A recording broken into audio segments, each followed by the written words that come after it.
Right, green flag has waved. 20 minutes of Miata trophy racing here to go. It is the Mazda MX-5. Red lights are on, long hold, off they go, and it is a great start from John Langridge there as he fires himself off that line. Down towards Copse Corner he goes. Very steady start from David Chapman at the back there, it looked like. Up into second is your prediction. Declan Lee is up into second already, past Nicholas Stott. And the third place, Dylan Stepney, the bright yellow, bit of contact, and that looks like Roan Lundy, I think, was it not? The 88 car, the Burgundy. And Declan Lee is into the lead, so last year's champion. Half a lap and he's in the lead. I tell you what, you should do this professionally. He's done a great job there, and that's just unsettled John Langridge enough that he's under pressure from Nicholas Stott, the pole sitter, race one winner. And he's looking to see if he can get himself up into second place. Down the Wellington Straight they come in towards Brooklands. Is this going to be a challenge or is it an optical illusion? I think a bit of both, really, wasn't it? It's a pretty good bunch, though, nonetheless, as they turn through Brooklands and go up towards Luffield. So it's the car, of course, in the appropriate place for it to be, in British Racing Green. Getting away, Declan Lee out front. What's his lead at the end of the first lap? It's already 8/10 of a second, nearly 8/10 of a second.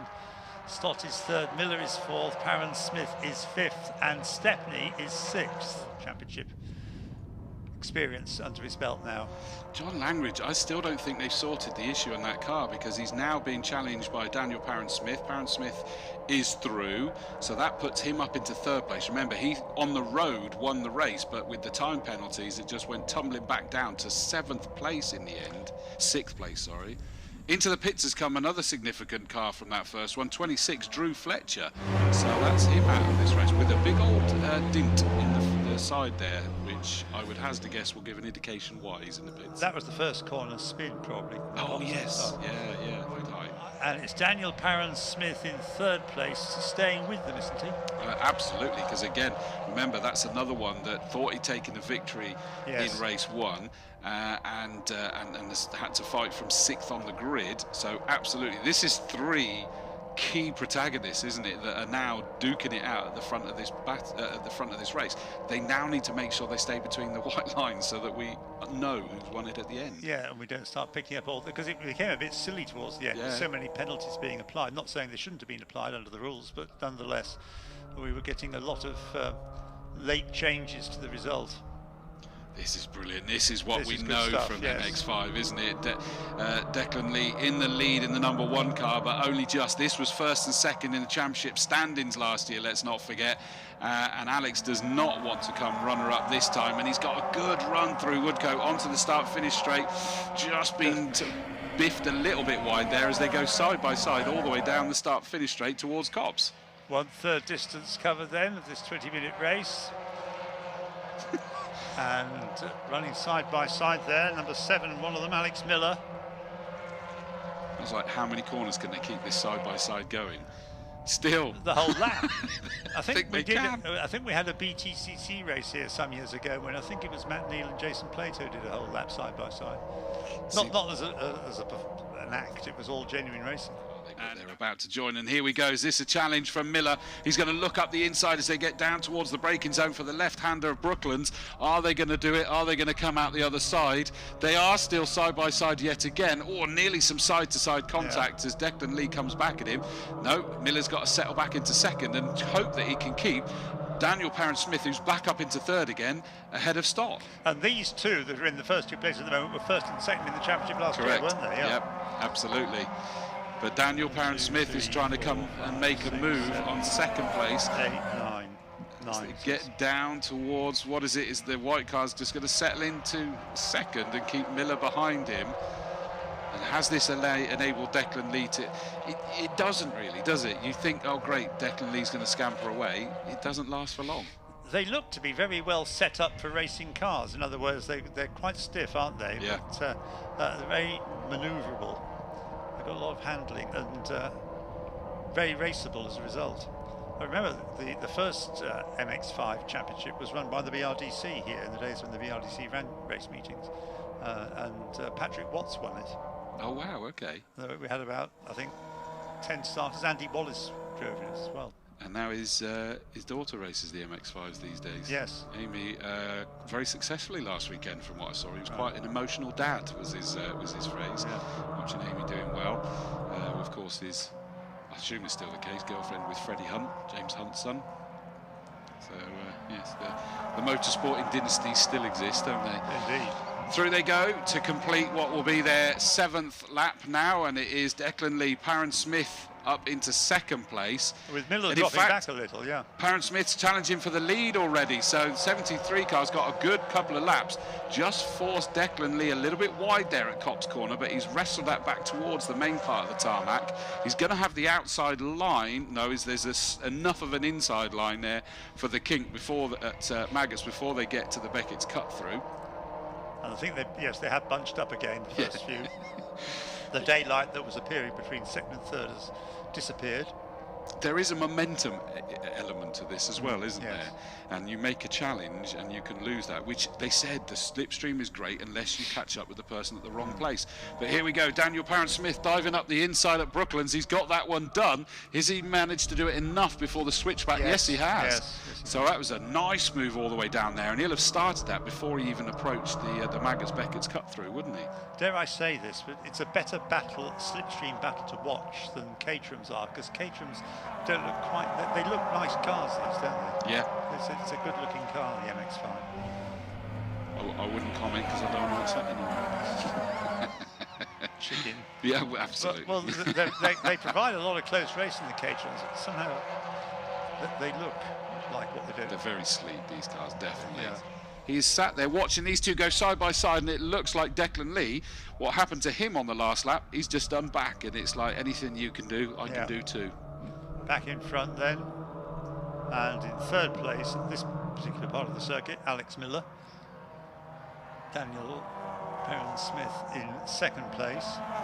Challenge here for the lead, but it's going to be the outside line for Daniel Parrans-Smith, so Declan Lee holds on to that one. But yeah, you get the monkey off the back and you suddenly got that confidence to go and do it again. And even if he's done it before, it's the start of the season, and he wasn't necessarily showing in the top 3 earlier in the day, but he did a great job to get it.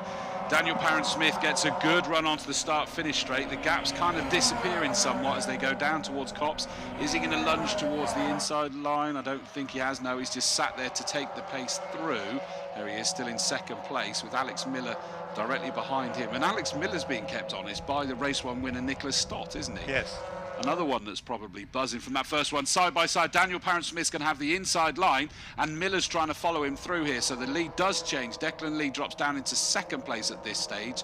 And Alex Miller determined to find a way to get himself up onto the, if not the first, then at least the 2nd step, but not quite on there. Well, he should be getting a good draft there as they come down Wellington Straight. So for the moment, the new race leader, Daniel Parrans-Smith. Cool, 4-wheel drifting from Declan Lee there in 2nd place as he came out of Brooklands towards Luffield. That rapid switch of direction being a challenge in the best of cars. And it's very much the 4 of them together. Daniel Parrans-Smith has managed to make this lead take stick this time, hasn't he? Because it was sort of fairly fleetingly a couple of laps ago. But now he's up there in the lead. But again, they can get a good run out of Woodcut down onto start-finish straight, can't they? And make it count in towards Copse. Somewhere talking about battle 3 wide heading down Wellington Straight. This is going to be a hold your breath moment, and somehow they come through in exactly the same order, but it did not look like it was going to be that way, did it? Absolutely not.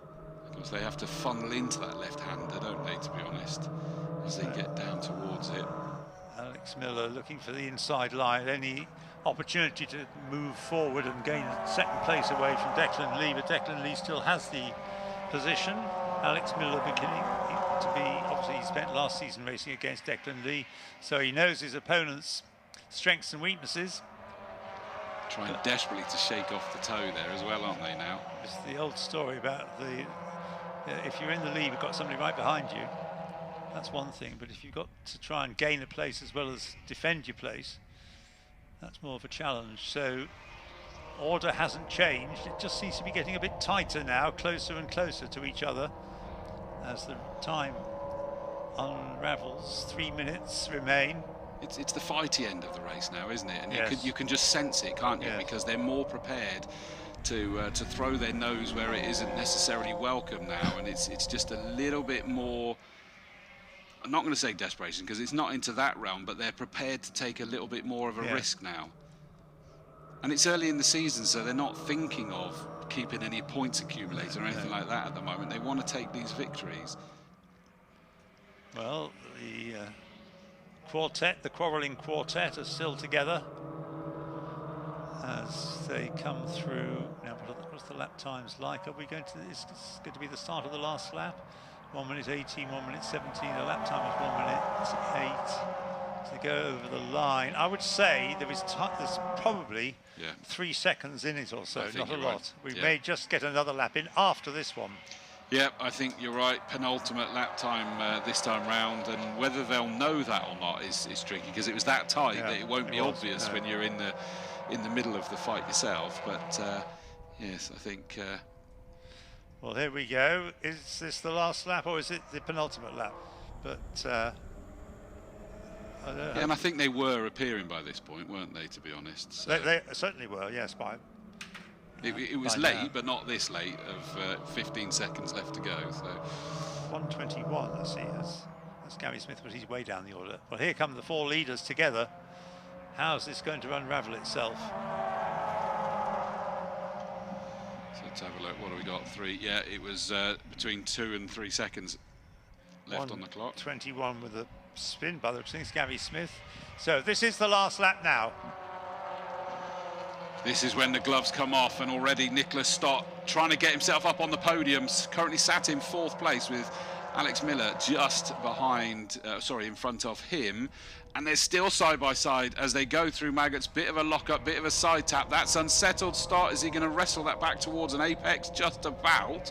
But that has just scrubbed off all his speed now, hasn't it? So he's dropped away. Yeah, the momentum you were talking about has gone. From Nicholas Stott, winner of the earlier race, but not going to win this one. Right, there is now a penalty on the screen, so it was your fault. McDermott is number 10 that's picked it, so no one up in this fight at the moment. No. And it's a big lead for Daniel Parrans-Smith this time, isn't it? Yes. He's done a brilliant job. He's broken the toe and the spirit of those chasing him. Yeah, it looks like he's got it. He's done it. He's going to be keeping his counsel, isn't he, until he comes in and makes sure there's no penalties. So here he comes. Daniel Parrans-Smith comes across, takes the checkered flag, punches the air with delight. 2nd for Declan Lee. So well done. And I was just sort of waiting to see everything unravel, and it does look like McDermott's the only one that's picked up a penalty this time. So Parrans-Smith does hold on to that race win, just ahead of Declan Lee, number 1. Alex Miller rounding out your top 3. So those are the 3 that should be making their way down to below the podium to grab an interview. Jumping out of the car as our race leader, and I think that Jack Werrell's going to have a very happy / very relieved race winner. Definitely embracing there, Jack, by the looks of it. Yeah, 100%. They're clearly over the moon, because it was not just a brilliant battle from start to finish, it was a brilliantly clean battle as well. There was, if any, very minor contact between them, but that is just motorsport, and that is just the Miata trophy. So I'll jump in and try and grab a quick word immediately with Daniel. It finally came. It must have felt like it was slightly stolen from you earlier on, but that's a good way to bounce back. Yeah, 100%. You know, I tried my hardest, starting 5th, made it up to 2nd, dropped back, and then got in the lead and managed to get a gap. So yeah, I'm really happy finally to get the win out overall and not just 2 on track. So yeah. And you really had to work for it, because you were just trading places consistently. I think both at the same point. If you would dive on the brakes up the inside and take the lead 1 lap, it would happen exactly the same to you the 2nd. So was that a case of just sort of working the battle, hoping that tyres would go off and then run away from there? Yeah, I think, you know, the toe round there is like half a second, so you're never going to break away unless the 2 in back fight. So you can just see him in your mirrors coming at you. But no, I'm really happy with it, and yeah, finally to get a win would be really good. Great stuff. Congratulations, Daniel.